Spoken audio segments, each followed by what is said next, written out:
at least some of the things. If he wasn't aware of who Timothy Good was, he was certainly aware of the subject matter that Hill Norton had been involved in. So, I was making an assumption that, whether it was accurate or not, I had no way of knowing.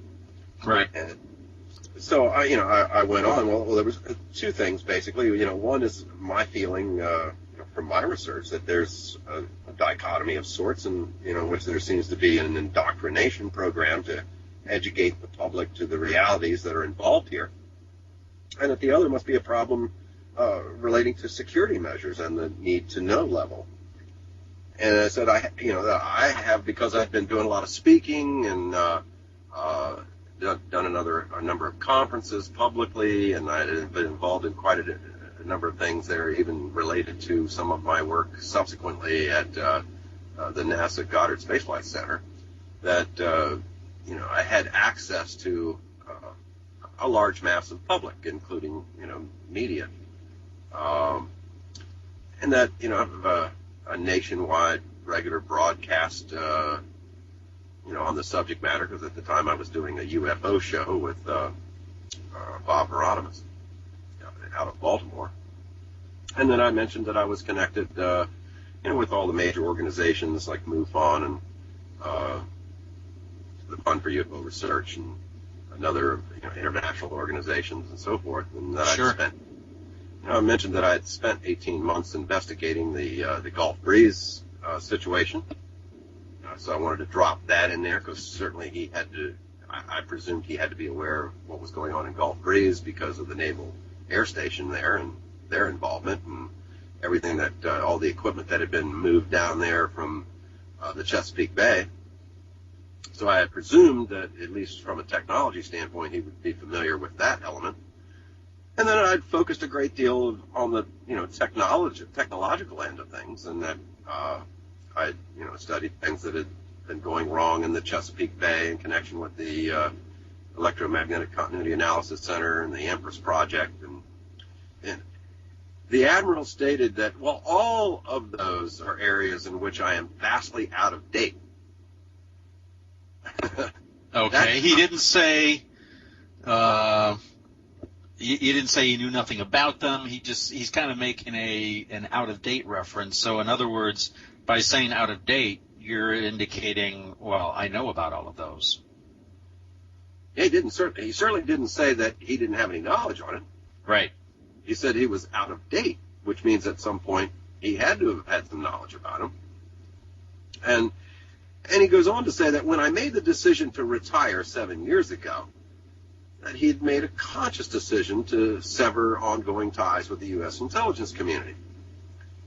And while he's had some exposure on limited occasions to some areas of activity over the succeeding 7 years, that when he did the Embassy Security Survey as a consultant to the Defense Science Board, and I think he knew that I was aware of some of his other activities, obviously, because we met there at the Institute for Defense Analysis, but overwhelmingly his efforts in those 7 years had been focused on his industrial competitiveness and the application of science and technology in the commercial world. Yep. And he said specifically, so for many of the things, at least as I sort of infer from the conversation of the interests of Mr. Good and Peter Hill Norton, there are areas while I had some expertise, it's now 7 years old. Sure. And he goes on to say that in the pace at which things move in that field, the odds of my being accurate are increasingly remote in understanding those things. Wow, that was already I'm sitting on pins and needles, because I'm beginning to realize that he's acknowledging all of these technologies exist. And Absolutely. All of these issues that we're talking about are genuine. He's not sloughing them off as they don't exist. It's all a fantasy, and people have gone bonkers, and they're nuts to even talk about UFOs or aliens and things like that. He's not saying any of that. He's not dismissing any of these things, and that was already quite a shock to me. Right, he's bypassing any opportunity here that if he had wanted to just put the kibosh on on the whole thing just to be totally dismissive of anything you were speaking about. Correct. And I said, I followed up. I said, is it your understanding that there's a cultural dialogue going on today? And I stopped the question there. I was trying to think of how to formulate the question, so I kind of got hung there for a moment. Right. And during that pause, he says, well, I guess I'd have to ask with whom? Between what parties? Okay. And I said, well, between any of the parties that presumably are behind the technology in the crafts. Very specific. Crafts. Yes, crafts. He didn't even hesitate. Didn't even hesitate for further clarification at all. Because he came right back and says, I honestly don't know. I have no exposure at all. I haven't a clue whether there are any ongoing dialogues or not. And he's going on to say, well, I'm trying to think who there in the Washington area that is at least much closer to the issues that might be able to provide you some guidance. And he goes on to mention the Deputy Director for Science and Technology at CIA, Everett Hyndman, who further mentions that he's in fact getting ready to retire in the very near future. He says that may make him somewhat more willing to have dialogues. He said specifically, when I knew him in the period 7 to 10 years ago, he was a person with very substantial integrity and just good common sense. So as a place to start, he would clearly be high on the list. And then in the retired community of those who nonetheless were exposed to the intelligence business and stayed reasonably close to it, he mentions a retired Rear Admiral, former Director of Naval Intelligence named Sumner Shapiro, who lived right there in McLean, Virginia. And he said his level of confidence, again, is very high. His integrity is very high. Whether he has any knowledge in the areas that you're working on, I don't have a clue because I don't have any ongoing dialogue with him.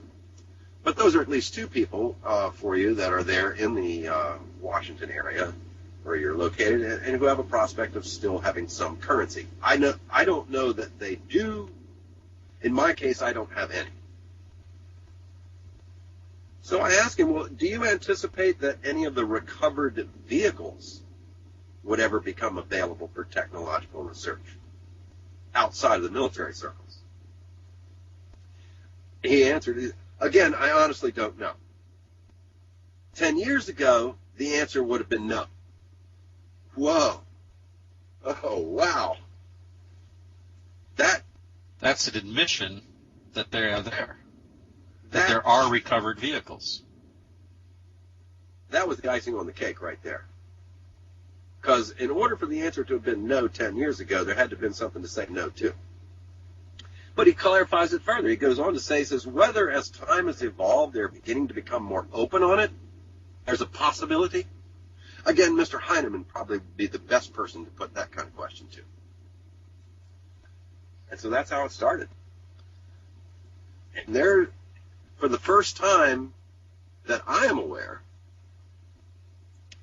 in UFO research, that anybody had been able to develop that sort of a dialogue with a person who had the ability to know, likely had to have been involved at some point, and to have had some knowledge that this is a genuine phenomenon that the U.S. government has been actively involved in for some time. And he clarified that, for me at least. I'm sure you'll find some people, because, next thing you know, that once Tim published that, and it became common knowledge in UFO circles that Admiral Inman had acknowledged that we had crafts that we were analyzing that obviously we didn't make. That right there, I believe, was the first time that anyone at that level of government ever formally, or I guess it's hard to say formally, because it wasn't a formal environment. He wasn't in front of a microphone. He didn't know he was being recorded. But I think that's the first time that anyone has been able to come forth with any provocative evidence that suggests that the U.S. government has been involved in this level of intelligence in the UFO business. I'd have to say that's correct. You did it. You hit it. But that's why we do the research. That's why we ask the tough questions, and you got to do the homework to get there. And then, as fortune would have it, a lot of things came together. Now, other than what we learned, I mean, probably that's enough that we actually learned from someone of the stature of an Inman that there is indeed a phenomenon, and that there appears to be equipment involved that we have possession of, that we conduct scientific analysis on. All of these things appear to be real and factual. As far as the contacts that he gave me to go on to, that really generated little in comparison to what the Admiral was able to reveal. Right. Nobody else was willing to be as forthcoming as he was in the conversation that you had? Not at all. Not at all. I mean, I had been to the CIA a couple of times. I had given a presentation there on some of my research in crop circles from the UK. They were very intrigued about that. Hyman knew who I was. Inman had indeed acknowledged the introduction and made that an easy transition getting into CIA. But you walk into a CIA headquarters and you're going to visit the Deputy Director for Science and Technology, and you want to get in there and you want to talk about UFO crafts and find a way to worm your way in so that you can actually get involved in the research in some fundamental capacity. I mean, let's face it, I was a robotics expert. I was flying airborne vehicles by remote control. I was intrigued. This was a passion for me to get me to where. And by the way, the one thing this did open up for me in dealing with Everett Hyman at CIA was that it got me back into NASA, got me back to Goddard, got me into a position where I was presented with an arsenal of data to analyze at their facility and equipment that didn't exist outside of that facility to do analysis of video and film.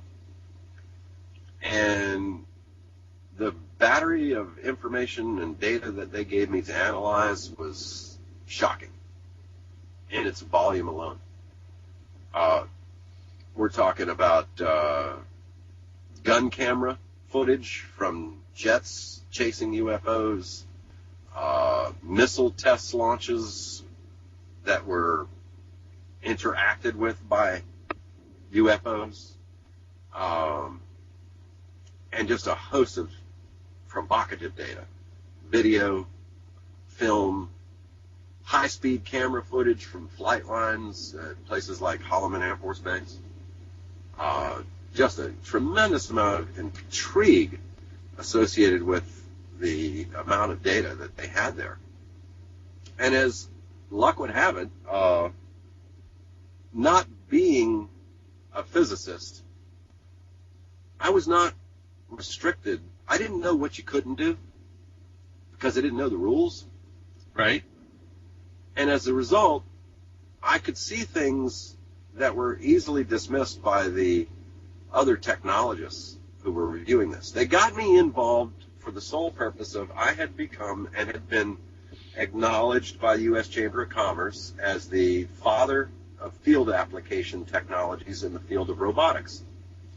I'm the guy who took the robots off the factory floor and got them airborne and out in the mobile environment.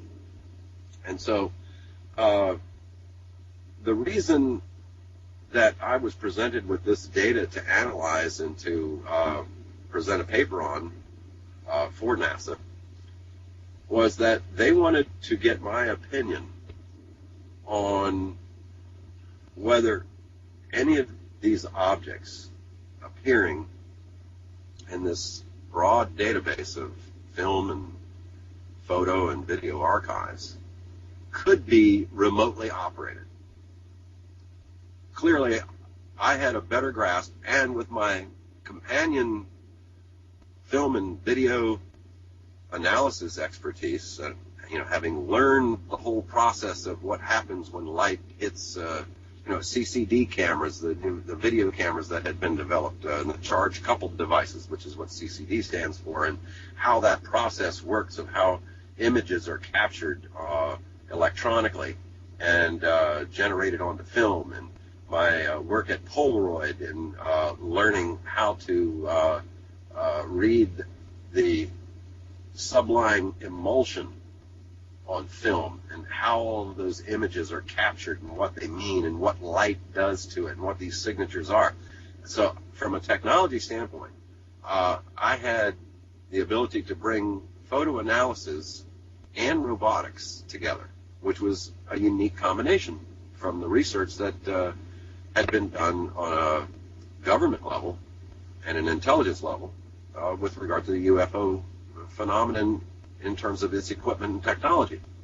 So here I am reviewing all of this material, and one very long afternoon there at the Goddard Space Flight Center, and I'm working with this piece of equipment that was captured thermal imaging devices. I could take, for example, a 10-second piece of video that and break it down into phase A, phase B for each frame. And then you're getting like 24 frames per second, for example. And I can break this down into the split phases of the captured images. And I put together a 10-second piece of film that was shot in twilight conditions out in the Nevada test range, where you have an elliptical light that elevates directly perpendicular to the plane of the Earth, a few thousand feet, parks, and then accelerates for several miles in the blink of an eye, all within the range of the camera. And you can see the signature of all of the mountains behind the craft, because it's actually going through a valley. So it's not like this is up in the night sky. Right. There's quantifiable evidence there, and so what I was able to do was to create this on the film. What captured my attention was that it almost looked like something akin to skipping a stone across water. When this thing left point A at its vertical elevation and went horizontal across the mountain range, it left a signature, a light signature, that I was recording on this thermal image printing device. And the signature looked much like, let's say you had a black piece of cloth and you put it in a sewing machine with white thread. Well, you can imagine you see a series of linear white hash marks going across the screen. Okay, sure. And not being familiar with optical physics or propulsion devices, for that matter, I had simply recorded and documented step by step 10 seconds of film that broke this thing down where you could measure piece by piece each of these little hashes of light occurring. And to make a long story short, I was able to conclude that we're dealing with a very fascinating device that is using some sort of a gravity propulsion mechanism to, in fact, pinch space. And what I mean by that is that the device was moving in a series of steps. When you really break it all down, it was like it turned on a gravity device, pointed at a point in space, and closed the gap between that point, and it just drew it together as if it was magnetically pulling that piece of space together. And it was hop, skipping, and jumping across a range of a couple of miles. And I could see clearly that this is what was going on. This was some sort of a gravity pulse generator that had the ability. I'd known enough about gravity to learn, because see, being involved in NASA in the mid-'70s, one of the first things that we encountered in our work was that the element of time is not the way we perceive it in reality here on Earth. It's not how we use time on Earth is a constant gauge. A minute here is the same as a minute where you are. There's no difference. There's 60 seconds, and that's it. But what we found out when we first started in space travel was that the further you get away from the influence of the Earth's gravitational field, the faster time moves. They found that when they sent early satellites up, that when they calibrated the clocks on the ground using atomic clocks, and that when the craft was brought back to Earth and they mashed them up, that the one that had moved further away from the surface of the Earth had run faster. There was quantifiable time difference, even for low Earth orbit. And so it was known very early on in the science of space travel that you had to look at time in an entirely different way. Time actually moves faster the further that you get away from a gravitational field, which is why if you have something that operates on the premise of a gravity pulse generator, if you're pinching space, if you're able to somehow focus a gravity field on a specific point in space and close that gap between you and that point, it happens in what to us is a blink of an eye, because they've actually changed and altered time in the process of applying a gravity pulse. Absolutely fascinating. It rocked the whole investigative world for the intelligence community as it relates to all of their work on decades of work on UFOs that have been recovered, shot down. Some were shot down, some were knocked out by them. Down in Gulf Breeze, they recovered quite a number of craft using the electromagnetic pulse radiation device, where they were able to use an EMP pulse to knock out the electronics on a craft and bring it down to the ground, and then they were able to go and retrieve it and put it on a flatbed truck, throw a tarp over it, and drive it across the 3-mile bridge back over to the Pensacola Naval Air Station. Really? They had, I know that's kind of a jump backwards here, but they had recovered craft from Gulf Breeze. Correct. We had eyewitnesses who happened onto the recovery process. As I said, the uniqueness of Gulf Breeze is that there were so many eyes watching all the time because of the abundance of activity.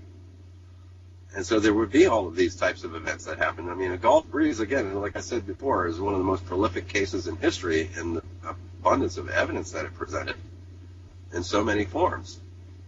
So there you have a fascinating evolution where, purely by accident, I stumbled over something that gave rise to an explanation that had been missed by top scientists that had been brought in to study this stuff for decades. And I guess that's what it took. I think it opened up their eyes in terms of being able to get different types of technologists to look at things in different ways. And from a commercial perspective, I should really point out, so that I don't skip this and it becomes part of this interview, is that one of the things that we had learned through a lot of research, and I'm sure a lot of people are familiar with DARPA, the Defense Advanced Research Projects Agency. Yes. What DARPA had been so effective at doing, and since it was part of an intelligence apparatus, it could take technology and move it into the university process. And through the use of universities and MIT, Massachusetts Institute of Technology, and Stanford Research Institute, and so many different educations of higher learning that had Defense Department contracts, they were able to take technology that was gleaned from non-human craft and get it out into more applicable research into the university structure. And the next step beyond that was getting it out into the public domain in the form of actual products. I'm 100% convinced that concepts such as night vision technology is a absolute direct result of technology that was gleaned from non-human made vehicles, along with many, many other technologies that are available in the public domain today that came through this similar pipeline through DARPA and the university process. It became very easy. And from an indoctrination standpoint, it works much the same way. Once you get university studies, they get published, becomes part of the public domain, it obscures the intelligence origins very easily. Reminds me quite a bit of the information that was given from Philip Corso, how he discussed that was actually part of his job at that time, which would have predated DARPA, but as a way to get the technology that had been gleaned, that technology within the as you said, the research environment to the universities, but more importantly, to get it into commercial use, into public and industrial use by, it's kind of like technology money laundering, if you think about it, where you can't actually see the source, the original source of it, but the effect ends up being that technology does get out there. Fascinating. Utterly fascinating.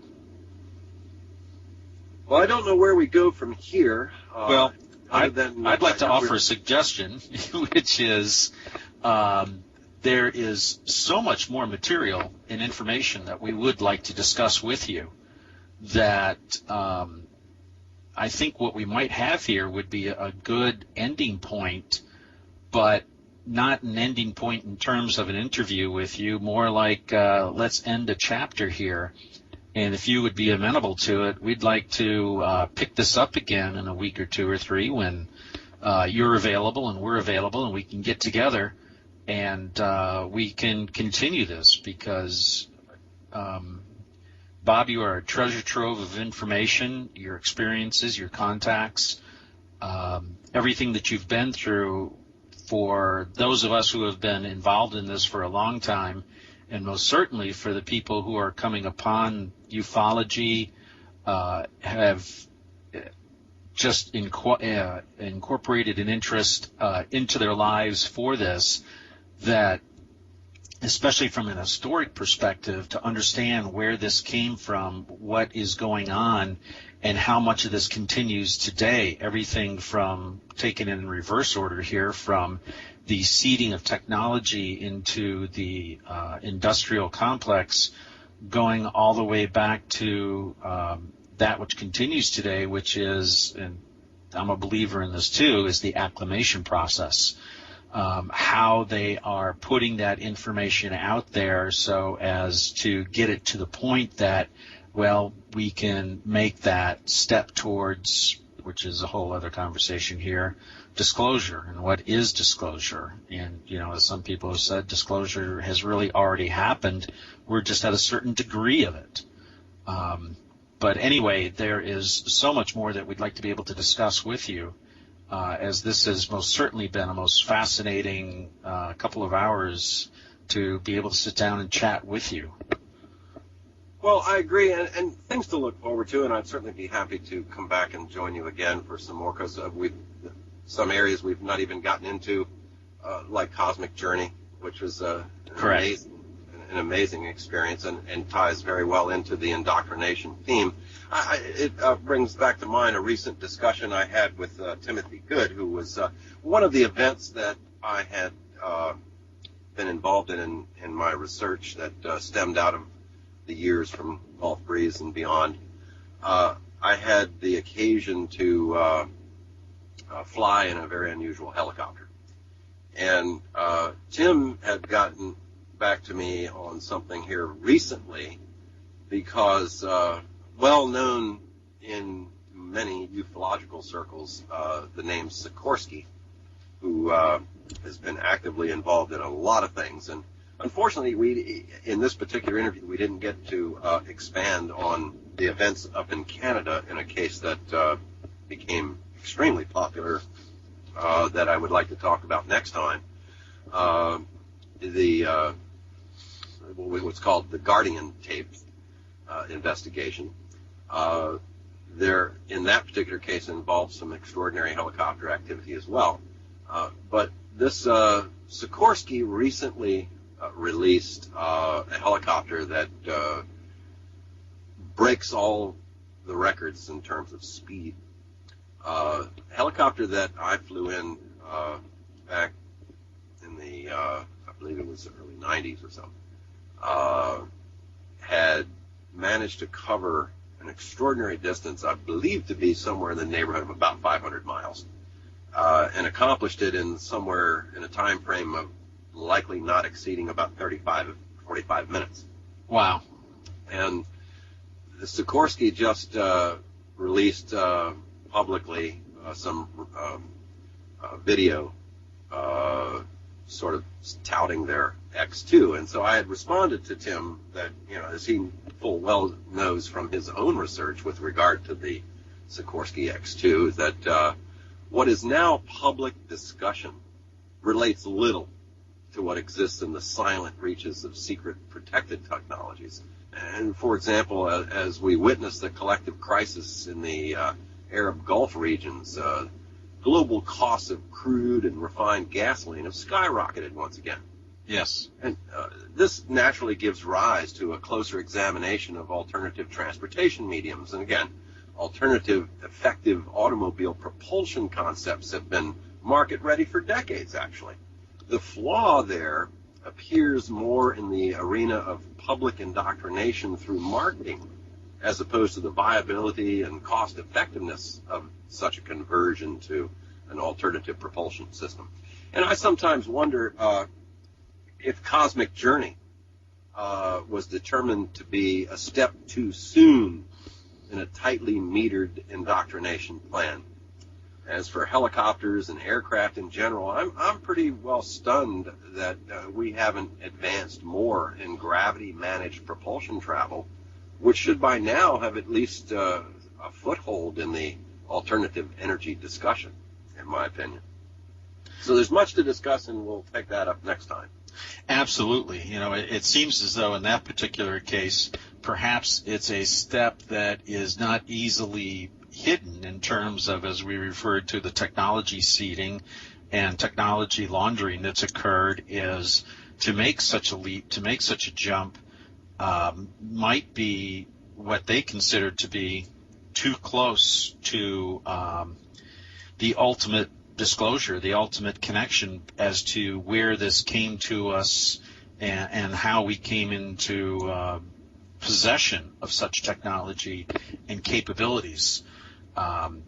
It's definitely something that we can expand upon when we get back together again and talk in the very near future, because that too is, as we get closer to it, it does become more and more difficult to do this. There's something in marketing that's called the Overton window, and what you do is you move along the populace that you're trying to affect slowly and surely, and you do so both by pushing and pulling this particular window of what is acceptable. And in this particular case, that's exactly what the acclimation process sure seems to be, whereby things are presented that are very believable, understandable.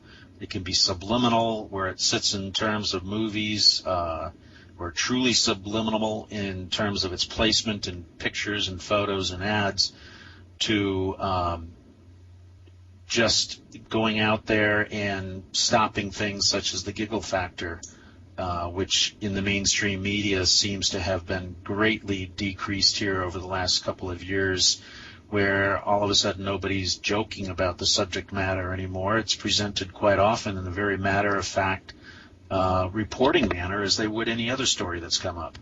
So it's interesting. It's interesting that you note that whole discourse there, and as you reflect back on a couple of years, I in turn reflect back over several decades looking at the same thing, and it all goes back to that proposed studies on the implications of peaceful space activities and their conclusions of how to avoid this process of acculturation.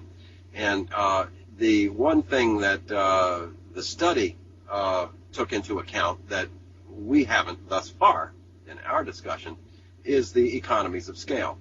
And when we have a world that's based on a petroleum technology application of propulsion, the process of moving from the basis of economy on oil to some other form of energy, or worse yet, an energy technology that doesn't have an economy underlying it in terms of its cost, it creates a real difficult scenario. You can't just simply collapse a basis of an entire world economy, because that's what would happen. If all of a sudden they marched out technology that used a gravity type of system, and that you could never crash a car because they have these abilities to keep from banging into each other, and so you've got an entire different overhaul of our transportation industry worldwide that's based on some sort of a gravity concept as opposed to a combustion engine or any kind of petroleum technology. You lose what is a major portion of the world economy that's all tied into this, and we're including aircraft travel as well. So you do have this issue that has to be contended with as a society, and this is why everything has to move at such a snail's pace over a very long period of time. Absolutely. I mean, I know a lot of people just say, if you want to take an almost anarchist view of it, you'll have people, say, screw the corporations, the heck with business, let's just advance. Well, the reality is that you can't. All of us are employed by somebody. There is a structure that does exist within government and economy, and there does need to be, in my opinion, a way to move from where we are, as you indicated, this petroleum-based society, to whatever that energy basis is going to be. If it's gravity-driven, as it seems to be, as you've discovered through your research, how do we make that transition, and how is that connection made, and how does that society look? How does it function compared to where we are today? So those are a lot of good questions for us to cover the next time we get together. Well, I'll certainly look forward to it. I know I will, and I hope everybody listening to this is going to be anxiously awaiting the next chapter that we're able to deliver.